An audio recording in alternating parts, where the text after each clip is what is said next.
kami ngayon sa area po na ito kung saan po si Ramil binuhusan po ng gasolina. Nais po ni Bro Ramil na balikan yung area kung saan po siya dinala. At dito sa area na ito guys, malapit lang po ito dito sa may kubo kung saan po natin na-rescue. Ang gusto ni Bro Ramil, dito ka bro, para makita ka sa mga followers natin.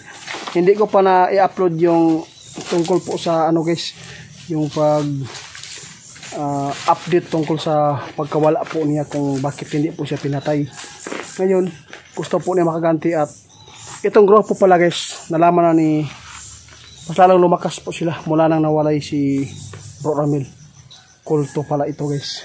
Ito yung kulto na nambibiktima po ng mga inosinting babae na kanila pong pinipilit po na ipaasawa po sa mga matanda. Yung mga asawa po na ay mga minor de edad pa. Kaya ngayon guys, dapat masolusyonan po natin dito sa area na po ito na sana po ay hindi dumami. Kasi po ang sabi po ni kaibigan Bro Ramil, nung pumunta po siya, nung dinala po siya, nagre-ritual po daw sila doon at saka marami pong mga babae doon at saka maririnig po niya doon na kumakanta. Noon nang sumama po siya, hindi po ganyan. Pero ngayon, mas lalong lumakas yung grupo niya. Dapat po ay mabungkag na to ang ilang grupo. Kaya yun guys, dito sa Ramil gusto po niyang gumanti. Subukan po natin ulit gamitin po yung pangtagulilong po na para hindi po tayo makita po ng mga kalaban. Bro, bakit po kayo dinala po dito bro? Paon ko nila para gusto nila nga mamuwas ko ninyo. Ang plano nila patayin ako. Oh. Yan pala. Mas lalong lumakas yung grupo dito siya guys. Dirigid ko. Malapit lang ito sa may hukay guys. Ang maganda ito bro, pag meron tayo mahuhuli, anong gagawin natin? Retsuhin na lang. Dito pwede nga di ko mabalo sila kay grabe yung mga kuha na ko dito hantad pero dikit-dikit. Gaganti daw si Ramil guys. Subukan po natin guys, gumana pa ulit yung ano, yung tagulilong. Asa na bita itong kubo na dito no? Tikas. Asa kong lungag bro, tanawa bro.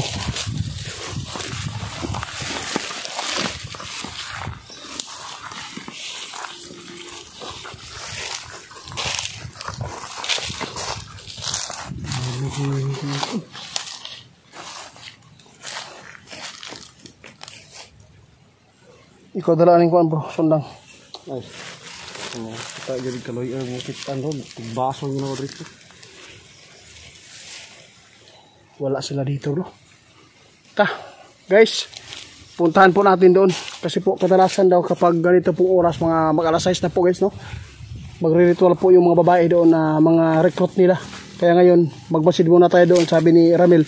Kung meron man, hindi tayo susugod agad para walang madadamay po ng mga inosente doon.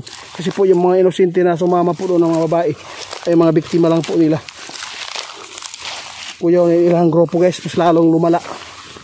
Umanib sila sa ano, sa kulto na pagmalakasan.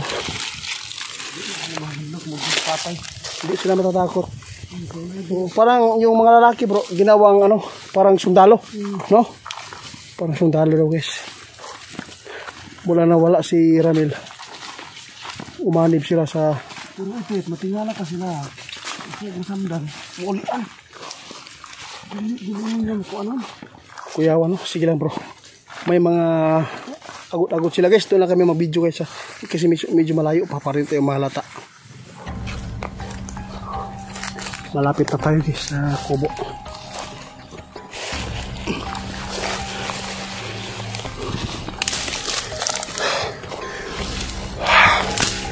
Bro, isa bro.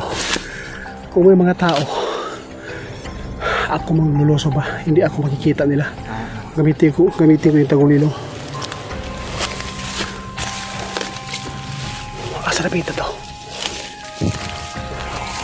Sige.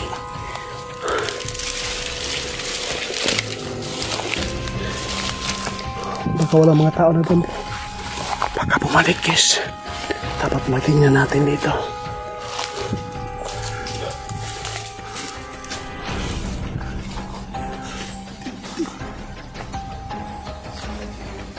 May kumanta guys. Ano?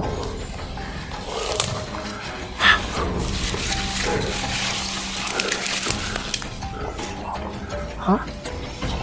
May mga tao? May mga tao guys. Nakabantay. Nagre-ritual sila guys. Klaro na mga anak. Diyos ko. Para mga anak sila po.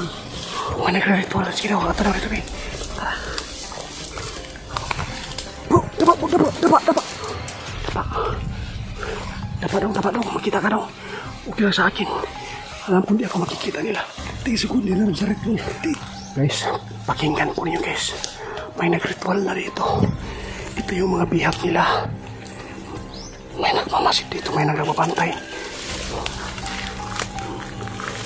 Napakadilagadong eksplosyon to guys. Mayroon ng kumanta dito guys. Umpisa na po ang kanilang pagre-ritual. May nakabantay pa dito sa mga paligid. Lagay ko itong cellphone guys. Balik ka bro.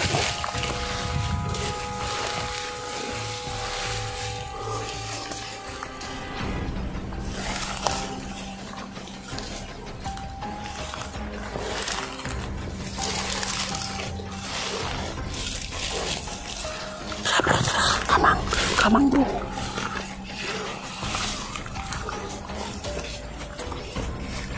Kumanta na guys, nagritual na sila. Ito yung mga grupo ng mga kulto ngayon.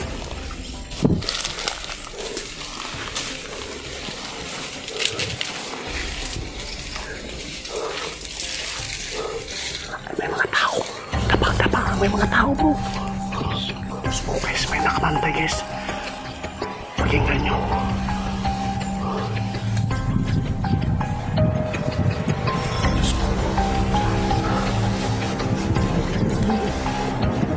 Balito mga pagulong mga pagulong sana. Subukan ko ha. Video. Nagtandaan na sila guys. May nakabantay nila guys. Ang tawa nyo. Ito yung mga kulto.